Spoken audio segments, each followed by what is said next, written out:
1절에서 13절까지의 말씀입니다. 시편 79편 1절에서 13절의 말씀, 우리 한 목소리로 같이 읽겠습니다. 시작. 하나님이여, 이방 나라들이 주의 기업의 땅에 들어와서 주의 성전을 더럽히고 예루살렘이 돌무더기가 되게 하였나이다. 그들이 주의 종들의 시체를 공중의 새의 밟으로 주의 성도들의 육체를 땅의 짐승에게 주며 그들의 피를 예루살렘 사방에 물같이 흘렸으나 그들을 매장하는 자가 없었나이다. 우리는 우리 이웃에게 비방거리가 되며 우리를 애워싼 자에게 조소와 조롱거리가 되었나이다. 여호와여, 어느 때까지니까 영원히 노하시리이까? 주의 질투가 불붙듯 하시리이까? 주를 알지 아니하는 민족들과 주의 이름을 부르지 아니하는 나라들에게 주의 노를 쏟으소서. 그들이 야곱을 삼키고 그의 거처를 황폐하게 함이니이다. 우리 조상들의 죄악을 기억하지 마시고 주의 긍휼로 우리를 속히 영접하소서. 우리가 매우 가련하게 되었나이다. 우리 구원의 하나님이여, 주의 이름의 영광스러운 행사를 위하여 우리를 도우시며 주의 이름을 증거하기 위하여 우리를 건지시며 우리 죄를 사하소서. 이방 나라들이 어찌하여 그들의 하나님이 어디 있느냐 말하리이까? 주의 종들이 피 흘림에 대한 복수를 우리의 목전에서 이방 나라에게 보여주소서. 갇힌 자의 탄식을 주의 앞에 이르게 하시며 죽이기로 정해진 자도 주의 크신 능력을 따라 보존하소서. 주여, 우리 이웃이 주를 비방한 그 비방을 그들의 풀에 7배나 더 갚으소서. 우리는 주의 백성이요 주의 목장의 양이니 우리는 영원히 주께 감사하며 주의 영예를 대대에 전하리이다. 아멘. 오늘 말씀의 제목은 환난 속에서도 구원의 하나님을 전하라 라는 제목으로 말씀을 나눕니다. 오늘 시의 배경은 기원전 586년에 있었던 바벨론의 예루살렘 함락으로 인해서 남유다의 왕국의 멸망을 배경으로 하고 있습니다. 민족의 어떤 비극적인 참상에 대해서 지금 애통해하고 하나님께 선민의 원수들에 대해서 그 복수를 탄원하는 내용, 그 내용이 주를 이루고 있습니다. 자, 이방 민족의 그 살육으로 인한 선민이 겪는 그 참상을 부각시키고 있는 것이 오늘 시편의 이야기입니다. 내용 관찰 문제 1번을 보시면 이스라엘 백성은 지금 어떤 형편에 놓였습니까? 지금 언약 백성인 이스라엘이 지금 짐승들의 먹이가 되고 심지어 이방 민족들에게 비방과 조롱의 대상이 되어 있는 그런 형편에 놓여 있음을 보게 됩니다. 자, 1절을 먼저 읽어보겠습니다. 시작.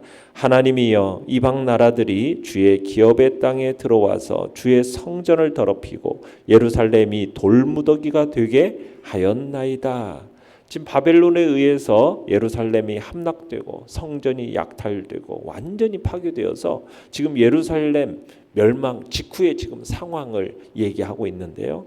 선민의 마지막에 보루라고 여겨졌던 그 예루살렘 성과 그 성전마저 무참하게 짓밟히고 파괴되는 광경을 목격하면서 엄청난 충격에 지금 사로잡히며 다급하게 하나님을 부르고 있는 것이 오늘 이야기입니다. 그래서 지금 예루살렘이 뭐가 됐다고 얘기합니까? 돌무더기가 됐다는, 돌무더기. 자, 2절 3절 읽어보겠습니다. 시작. 그들이 주의 종들의 시체를 공중의 새에게 밥으로 주의 성도들의 육체를 땅의 짐승에게 주며 그들의 피를 예루살렘 산방에 물같이 흘렸으나 그들을 매장하는 자가 없었나이다. 지금 예루살렘 멸망의 참상을 토로하고 있는 거죠. 참으로 눈뜨고 볼 수 없는 처참한 광경이 지금 시인의 눈앞에 펼쳐지고 있음을 보게 됩니다. 지금 정말 주의 종들의 시체가 공중의 새 밥으로 육체가 땅의 짐승들에게 피는 그냥 물같이 흐르고 그리고 시체는 매장하는 자가 없는 정말 끔찍한 그런 형편과 상황에 놓여 있는 거죠. 4절을 읽어보겠습니다. 시작. 우리는 우리 이웃에게 비방거리가 되며 우리를 애워싼 자에게 조소와 조롱거리가 되었나이다. 유다 사람들은, 이스라엘 백성들은 자신들이 참 신이신, 천지의 주제이신 하나님의 선민이다, 이 사실에 대해서 매우 자랑스럽게 생각했습니다. 그런데 그런 선민의 나라 유다가 어떻게 되었습니까? 멸망한 겁니다. 멸망 정도가 아닙니다. 국토가 다 황폐화되고 성전은 파괴되고 사람들은 죽고 포로로 끌려가고 사람들은 묻히지도 못하고 짐승의 밥, 새 밥이 되어버리는 그런 상태. 자, 이런 유다 사람들을 향해서 지금 주변 민족들은 어떻게 대했겠어요? 그들은 유다 사람들을 비방하고 조롱했다라는 거죠. 천지의 주제이신 하나님의 백성이라고 하더니 꼴 좋다라고 조롱했다라는 얘기입니다. 그런 상황에 이스라엘 백성들이 지금 놓여 있는 겁니다. 자, 5절을 읽어보겠습니다. 시작. 여호와여, 어느 때까지니까 영원히 노하시리이까? 주의 질투가 물붓듯 하시리이까? 지금 유다가 처한 형편은 지금 회복의 소망을 가질 수 있는 상황이 아니에요. 나라는 완전히 망했습니다. 성전은 파괴되었습니다. 백성들은 죽거나 아니면 이방 나라에 포로로 끌려갔습니다. 이제 유다 나라라는 것은 지금 더 이상 세상에 존재하지 않게 되었고 이제 이스라엘 민족조차 보존된다라는 것이 전혀 기대할 수 없는 상황이에요. 자, 그런데도 시인은 이렇게 질문하죠. 하나님께 어느 때까지냐? 이렇게 묻고 있습니다. 어느 때까지입니까? 라고 질문하고 있다는 거예요. 이게 자신의 소망을 지금 밝히고 있는 거죠. 그러니까 시인은 당신의 백성에 대한 징계, 이걸 징계로 여기고 기한이 있다. 그런 기한이 차면 하나님께서 반드시 다시 선민을 회복시키실 것이다라는 믿음이 있었기 때문에 지금 이렇게 질문을 하는 겁니다. 어느 때까지입니까? 영원히 노하시겠습니까? 주님의 질투가 불붙듯 하시겠습니까? 그러니까 하나님의 그 신실함을 시인은 알았고, 그래서 당신의 택한 백성은 영원히 버리지 아니하실 것이다라는 믿음이 있었기 때문에, 그리고 이런 선민의 회복이 될 거라는 소망을 가지고 있었기 때문에 이런 질문을 하면서 하나님 앞에 나아가고 있는 것입니다. 8절을 읽어보겠습니다. 8절. 시작. 우리 조상들의 죄악을 기억하지 마시고 주의 긍휼로 우리를 속히 영접하소서. 우리가 매우 가련하게 되었나이다. 그러니까 시인은 자신들의 죄가 아니라 지금 조상들의 죄악을 거론하고 있는데, 이 지금 하나님의 징계가 단지 우리 때만이 아니라 조상 때로부터 계속되어 온 죄 때문이라는 것을 인식하고 있는 거죠. 지금 자신들이 감당할 수 없을 만큼의 그 크나큰 고난과 수치 속에 있음을 강조하면서 속히 자신들을 구원해 달라고, 하나님의 긍휼로 우리를 속히 영접해 달라고, 우리가 지금 가련하게 되었습니다. 우리를 불쌍히 여겨 달라고 그러면서 죄를 회개하면서 지금 하나님 앞에 긍휼과 자비를 구하고 있는 시인의 모습을 보게 됩니다. 자, 내용과 문제 2번입니다. 이스라엘 백성이 하나님께 간구하는 핵심 내용은 무엇입니까? 자, 하나님을 향해서 우리 구원의 하나님 하면서 외치면서 그 주의 이름의 영광스러운 행사와 증거를 위해서 이스라엘을 건져달라고 간구합니다. 자, 9절을 읽어보겠습니다. 시작. 우리 구원의 하나님이여, 주의 이름의 영광스러운 행사를 위하여 우리를 도우시며 주의 이름을 증거하기 위하여 우리를 건지시며 우리 죄를 사하소서. 한마디로 선민을 회복시켜달라는 거죠. 막무가내로 그냥 자신들을 고통에서 벗어나기 위해서 그냥 회복시켜달라 이렇게 간구하고 있는 것이 아니라 무엇을 위해서? 주의 이름의 영광을 위해서, 주의 이름의 그 영광스러운 행사와 증거를 위해서 선민을 도우시고 건져주시고 그 죄를 사해달라고 기도하고 있는 겁니다. 명분이 뭡니까? 선민의 구원을 호소하는 명분이 자신의 어떤 안락함이 아닙니다. 유익이 아닙니다. 하나님의 이름의 영광을 위해서 지금 구원을 호소하고 있는 것이죠. 자, 10절을 읽어보겠습니다. 10절. 시작. 이방 나라들이 어찌하여 그들의 하나님이 어디 있느냐 말하나이까? 주의 종들이 피 흘림에 대한 복수를 우리의 목전에서 이방 나라에게 보여 주소서. 지금 이방 나라에 대해서 멸망당하고 그 백성들이 죽고 노예로 끌려가는 것을 봤을 때 지금 유다 주변 나라가 어떻게 생각했어요? 하나님의 존재와 하나님의 능력에 대해서 의심했을 거라는 거예요. 하나님의 선민의 이 파멸이라는 것은 이방 나라 가운데서 하나님의 영광이 실추되는 것이라는 것을 지금 얘기하고 있는 겁니다. 그래서 이 사실에 근거해 가지고 하나님께 당신의 영광을 위해서 다시 이 선민을 회복시켜 주십시오. 호소하고 있는 거죠. 이 선민을 회복시켜 주시는 것이 바로 당신 하나님이 살아계시다는 그런 당신이 탁월한 능력의 소유자라는 것을 보여주는 거 아니겠습니까? 이것을 보여달라고 이방 나라들로 하나님이 정말 참되신 분이라는 것을, 참되신 신이라는 것을 알고 그 영광을 돌리게 해달라고 지금 이렇게 하나님 앞에 간구하고 있는 것입니다. 자, 연구와 묵상 문제 3번입니다. 하나님께서 이스라엘을 도우시고 그들을 건지셔야 할 이유는 무엇입니까? 왜 건지셔야 되는가? 이스라엘은 여전히 주의 백성이고 주의 목장의 양이기 때문이라는 겁니다. 네. 주의 백성이고 주의 양이기 때문에 하나님의 그 구원의 역사가 바로 영원한 감사의 제목이고 후대에 전할 교훈이기 때문에 그래서 이스라엘을 도우셔야 된다. 건지셔야 된다. 그 얘기를 하고 있어요. 13절을 읽어보겠습니다. 13절. 시작. 우리는 주의 백성이요 주의 목장의 양이니 우리는 영원히 주께 감사하며 주의 영예를 대대에 전하리이다. 자, 1절 2절에 보시면은 지금 고통받고 있는 이스라엘을 뭐라고 표현하고 있느냐면 1절에서는 주의 기업, 그렇죠? 주의 기업, 또 주의 성전. 2절에서는 주의 종들, 주의 성도들 이렇게 얘기를 하고 있고요. 10절에 가보시면은 10절에서는 뭐라고 얘기를 하고 있습니까? 주의 종들 이렇게 또 얘기하고 있죠. 그리고는 13절에서 바로 주의 백성, 주의 목장의 양. 지금 계속해서 뭘 표현하고 있어요? 지금 반복적으로 자신들이 하나님께 속해 있다라는 거예요.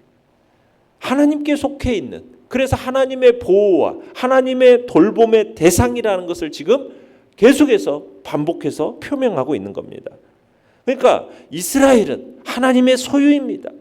하나님과 결코 뗄래야 뗄 수 없는 친밀한 관계 가운데 있는 존재입니다. 그것을 강조하고 있는 겁니다. 그러면서 하나님의 구원하심을 보다 간절하게 구하고 있는 거죠. 성전이 폐허가 되고 모든 가옥이 폐허가 되었지만 도처의 시체들이 매장되지도 못한 채 널브러져 있고 온 성이 지금 가득 피비린내 나는 그런 악취가 진동하는 그런 참혹한 폐허의 그 현장에서 마치 아무런 일도 없었는 것처럼 하나님은 목자가 되십니다. 이스라엘은 그의 양입니다 하면서 마치 평화로이 거하게 될 그날을 꿈꾸듯이 바라고 보고 있는 것을 보게 되는 거예요.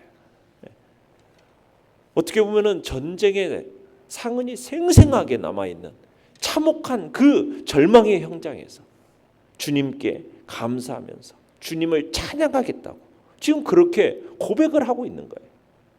지금 끝이 날 것 같지 않은 그런 전쟁의 고통과 어떻게 보면은 포로들의 신음이 여전히 계속되고 있는데도 불구하고 지금 시인은 하나님의 그 신실하심을 굳게 신뢰하면서 뭐 하고 있습니까?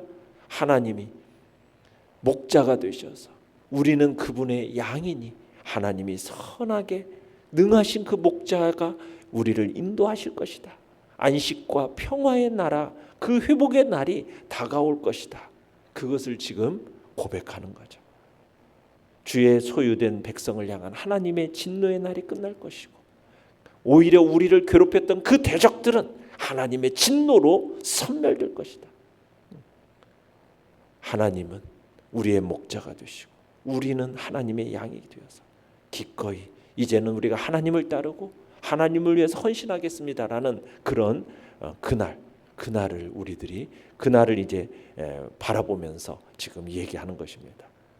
그래서 이 전쟁은 사라질 것이고 영원히 하나님의 이름을 찬양하고 즐거워하게 될 날, 그날을 확신 가운데 또 찬양을 서원하는 그런 시인의 모습이 보여지는 거죠. 그러니까 시인의 모습을 통해서 어떻게 보면 현실이 어떠함에도 불구하고 하나님을 찬양할 수 있는 문제를 초월하는 그런 시인의 그런 모습을 우리는 발견하게 되는 겁니다. 느낀 점은 4번입니다. 환난 속에서도 구원의 하나님께 감사하며 그의 영예를 대대에 전하는 이스라엘을 보며 무엇을 느낍니까? 비록 우리 현재의 삶이 힘들고 어렵더라도 우리는 그 구원의 은혜를 전하지 못하는 핑계가 될 수 없음을 우리는 느끼게 됩니다. 내 삶이 어렵고 내가 힘드니 나는 하나님을 전하지 못하겠다. 하나님의 그 구원의 역사를 못 전하겠다. 이건 핑계라는 겁니다. 성도는 어떤 현실에도 불구하고 하나님을 찬양할 수 있는 사람이 진정한 성도인 거고, 내게 주어진 어떠한 문제라 할지라도 그 문제를 초월하는 그런 모습을 가진 자가 성도라는 사실을 우리는 다시 한번 보게 되는 겁니다. 우리는 구원의 간구를 할 때에도, 같은 구원의 간구도 그냥 내 문제, 그 문제에만 집착하고 그 문제 해결만을 위해서 우리가 기도할 게 아니라 우리의 간구는 어떤 간구가 되어야 되느냐, 하나님의 영광을 먼저 생각하는 간구가 되어야 됨을 우리는 이 시편 기자의 그 기도를 통해서 우리는 보게 되는 거죠. 하나님의 입장에서도 그런 기도, 그런 간구 기쁘게 응답하시지 않겠습니까? 하나님의 영광이 실추되는 것을 감수하고서라도 그의 백성을 엄히 징계하시기는 하였지만 속히 그들을 회복시켜 주시지 않겠습니까? 같은 기도라도요, 우리가 하나님의 영광을 중심에 두고 하는 그 기도는 하나님이 기쁘게 응답하시는 겁니다. 하나님은 당신의 영광을 먼저 구하는 기도, 그 기도의 중심에 하나님의 영광이 있는 기도, 그 기도를 기쁘게 받으시는 거죠. 우리가 기도할 때 너희는 먼저 그의 나라와 그의 의를 구하라는 주님의 그 권고처럼 하나님의 영광을 먼저 구하는 기도, 하나님 영광 중심의 그런 기도를 우리는 드려야 하겠습니다. 그냥 내 삶의 그 문제에만 집착하는 것이 아니라 우리의 기도가 하나님의 영광스러운 그 행사와 그 주님의 그 놀라운 능력을 통해서 주님이 어떻게 우리와 어떠한 관계 속에서 이끌어 가실 것인지에 대한 그런 믿음을 가지고 신실하신 하나님을 찬양하면서 드려지는 그 기도야말로 그 기도가 하나님의 복된 아름다운 기도가 되는 것입니다.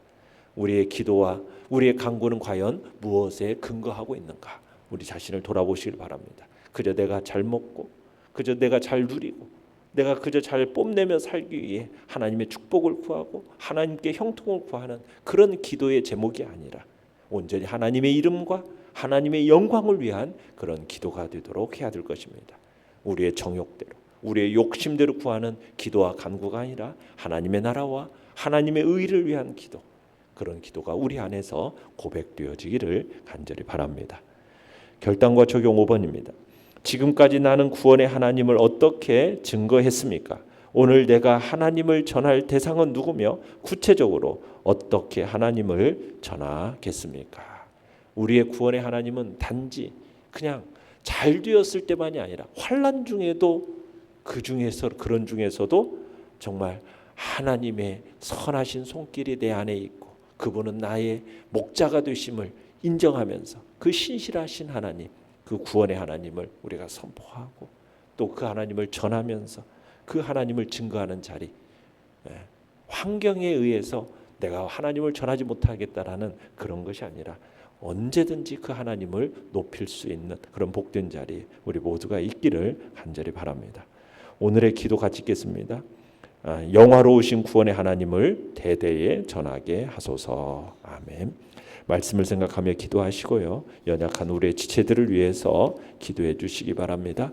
그리고 주의 사랑과 은총 안에서 하나님의 긍휼과 자비의 역사를 우리 가운데 보여주시고 이 나라와 이 민족을 아버지 긍휼히 여겨달라고 대통령을 비롯한 위정자들에게 하나님 긍휼과 자비를 베풀어 달라고 이 민족이 주님의 뜻을 이뤄나가는 복된 민족으로 아버지여 세움받게 해달라고 위해서 기도해 주시기 바랍니다. 주여